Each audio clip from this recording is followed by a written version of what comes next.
Hey guys, it occurred to me that I have never really shared my story with anyone, so I thought maybe it's time to kind of put a little bit of that. This won't be the whole thing, but I am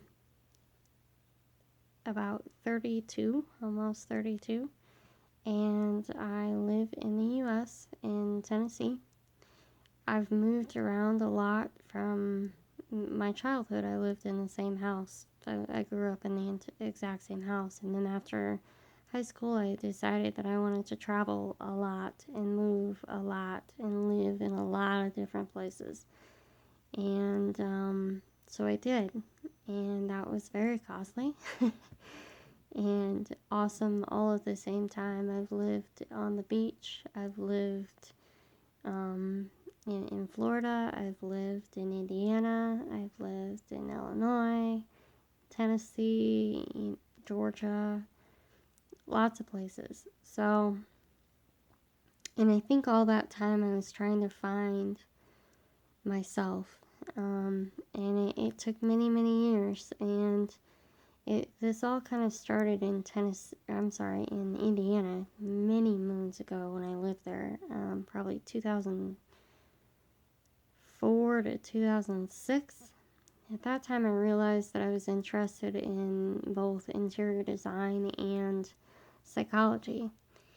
And I was dealing with a lot. I had had a lot of bad things happen to me from my childhood, and a lot of bad things happened to me when I moved to Florida and the time that I was there.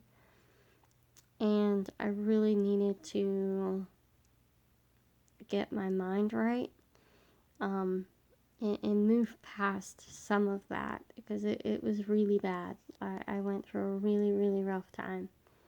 Anyway, psychology has always really intrigued me because I've had issues with that and suffer from depression and things like that. Um, and, body image issues, obviously, and some other things. So, time has taught me a lot of things, and growing up has taught me a lot of things, and years of therapy and getting help and things like that have kind of propelled me forward, and I really feel like that's part of why I'm still here. It's part of why I'm still alive. Um, but anyway, I always felt like whatever I was doing, it needed to have a bigger and deeper and more meaningful purpose. There had to be a deeper. It wasn't just go to work, do your work, go home. Like there had to be. I wanted to help a large number of people and maybe help people avoid the pain that I felt or be able to cope with it better than I could or did or you know I did the best I could with what I had. I'll put it that way. Anywho, so I get to Indiana and I start, grieving some of the things that I've been dealing with, and I realize I'm really interested in interior design, which I have been my whole life, and I've really been interested in the human condition and how we as people do what we do and why we do what we do. And so I started taking some psychology courses and I aced them. That was pretty crazy. A psych class. I aced a psych class, and that was a lot of technical stuff. And then I also did, I started to look into going to interior design school when I was at Indiana University. And realized, well, by the way, go Hoosiers. Well, while I was there, I realized that the school was very small. They accepted a very small number of people, and I at the time didn't have the confidence in myself to really propel myself to do anything about it, and so I didn't. And boys, blah blah blah blah blah. I moved home.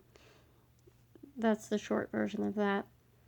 And I worked for a while to try to figure out. I knew I needed therapy, and I knew I needed to be closer to home and kind of work through some of my stuff. So I did, and then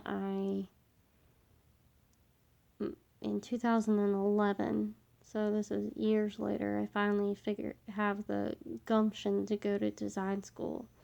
And so I leave home and everyone I've known and everything I've known for the last 5 years, and a not very healthy relationship. And I moved to Nashville. And in Nashville, God, I loved it there. It's still, if we could move back there, I would do it in a heartbeat. I loved that area. Still do to this day. And, I had a really good time in design school for a semester. And then I found out that there are licensing laws for designers. And, my goals kind of went up or my dreams kind of went up in smoke, add in financial issues, and I was doing 60 or 70 hours worth of schoolwork a week. It's impossible at that point to, go get a part-time job when there is no time. There was no time for that.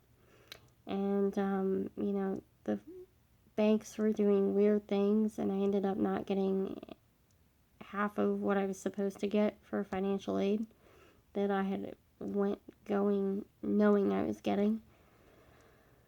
So needless to say, on top of a couple other things with the school itself, I ended up having to drop out, and I met Mike right before I dropped out.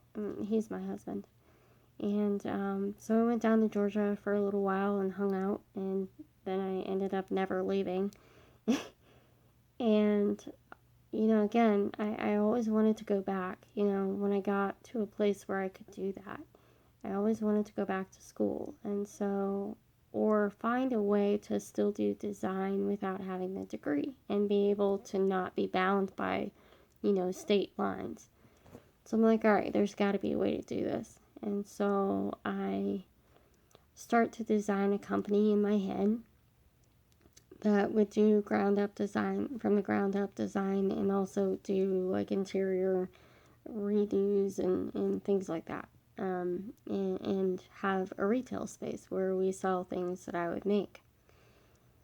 And so I get this plan in place. I start trying to recruit people to help me, and I'm having a difficult time with that because people have their own lives, and I totally understand that. It wasn't a big deal. And I think to myself, all right, I'm just going to do this by myself. But I've never started a company. How am I going to do this? So I start taking a class called B School through Marie Forleo, which if you've never heard of this chick, you need to look her up. She's amazing. And so I start the school, and before school even starts, like I'm currently in this, before school even starts, she's got this 20-30 page document. It's called Start the Right Business, and it was phenomenal. It took everything that I had been thinking of in my head and made me write it down, and then evaluate the ways in which I wanted to go about it, and which was really the one that I wanted to go with, because I still had two ideas, become a therapist, or do this design company. And I realized that I don't have the funds, and I don't have the time or the energy to be able to go back to college right now. So there's got to be a different way to go about this, right? And enter life coaching. I find out about life coaching. I start looking it up, and I'm like, yeah, this is really what I want to do, and I can do it before I go to school just to get practice and move myself forward. And I already pretty much know what I'm doing. So I find a couple people who I had helped within the last 6 months, get where they wanted to be as far as their careers were concerned. And I was like, okay, will you let me, continue this? I'm not going to charge you for now. And, you get a couple of months for free. And then after that, if you still want to continue, we'll talk about paying me. And they graciously and amazingly and wonderfully agreed. And I'm uber grateful for both of them. And so I start looking this up, and it's asking really pointed questions like, look long term. Do you see yourself doing this when you're 60? And I'm like, oh, I hadn't even thought of it. I was just thinking of the right here, right now. And I'm like, man, trying to be on a construction site when I'm 60, building a house, have no desire. None. None. I mean, none. I just have no desire. And then I was like, oh, retail space. And she's like, really think about what it's going to take to do that. I hate retail hours. I hate them. That's why I'm not selling cell phones. You know, I hated the hours. So I realized while I love design and I really want to do it for myself, and I honestly will probably, when I get to a point where I can just buy a few houses and redo them and make them awesome, I will be doing that. But the point is that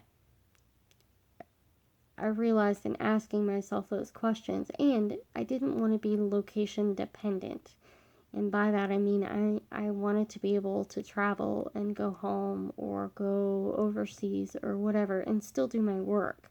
You know, there's no way, I can't do that in real estate. I can't do that as a designer, and especially as a retail shop owner. Like, that's just not even possible without closing the shop or making sure that I have people to run the shop.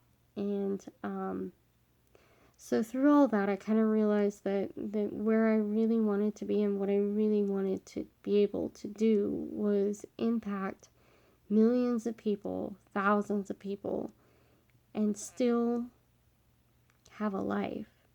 Does that make sense? I wanted to be able to impact more people than I ever could if I was a designer, ever. I mean, you know, there are amazing designers who have done some pretty incredible designs as far as buildings.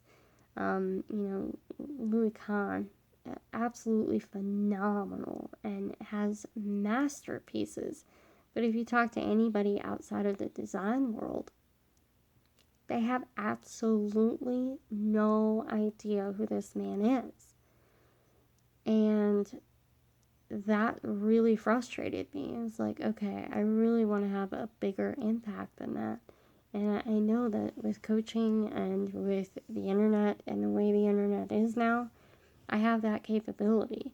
So I think if you're considering a change in your life, you need to consider the long-term ramifications of whatever you're choosing to do, so that before you put too much time and energy and money, because it takes money to start a business, especially a retail type business or a design business. Before you invest your time, your energy, your money into schooling or anything like that, really be really clear and really honest about where you want to be in 50 years or where you want to be when you're 60. You know, do you want to have to be in the same place 9 to 10 or 11 months out of the year? And if the answer is no, then you probably need to find a different choice and a different option. So that's my little tidbit of advice and kind of my background story. I hope you guys have an awesome night and a wonderful tomorrow. And, you know, have a great week. I'll talk to you soon.